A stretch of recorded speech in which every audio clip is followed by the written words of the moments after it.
I'm Rob Whitfield with the Orange County Register, and welcome to OCN2.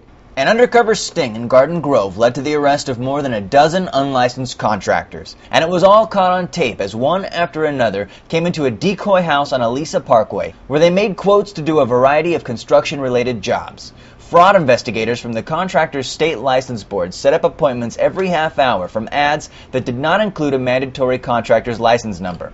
One of the unlicensed contractors got hysterical when he learned he was under arrest for violating state law. Undercover police officers had to tackle him after he tried to run away from the home. The unlicensed contractors were booked on violations that carry fines up to $1,000 and 6 months in jail. 16 arrests were made by the end of the day.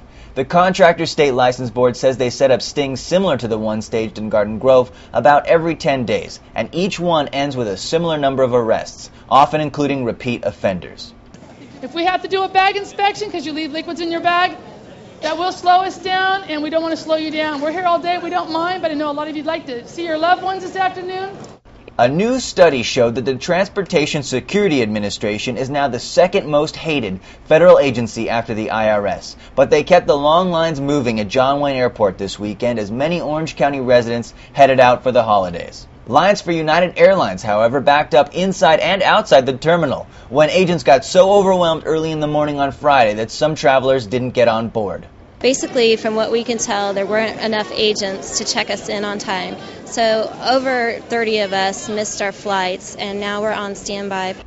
Lori McDonald, a longtime resident of Costa Mesa, has a reputation for unusual Christmas decorations, but this year's holiday display is drawing the attention of police and several neighbors. Her bungalow on Walnut Street is decorated with political satire, loosely based, according to McDonald, on Dickens' classic A Christmas Carol, featuring an 8-foot President Bush as Ebenezer Scrooge and a tuxedoed Bill Clinton behind the wheel of a purple hearse as the ghost of Christmas future. Governor Schwarzenegger plays the ghost of Christmas present, and Santa appears as the ghost of Christmas past.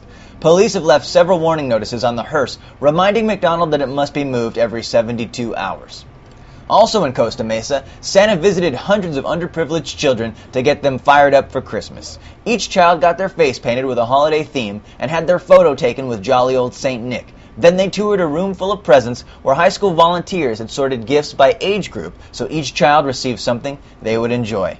Watch Daybreak OC weekday mornings from 6 to 8 a.m. on KDOC and catch Real Orange weekday evenings at 6:30 on KOCE. To read more about all of these stories and to get your breaking news all day, click on OCRegister.com.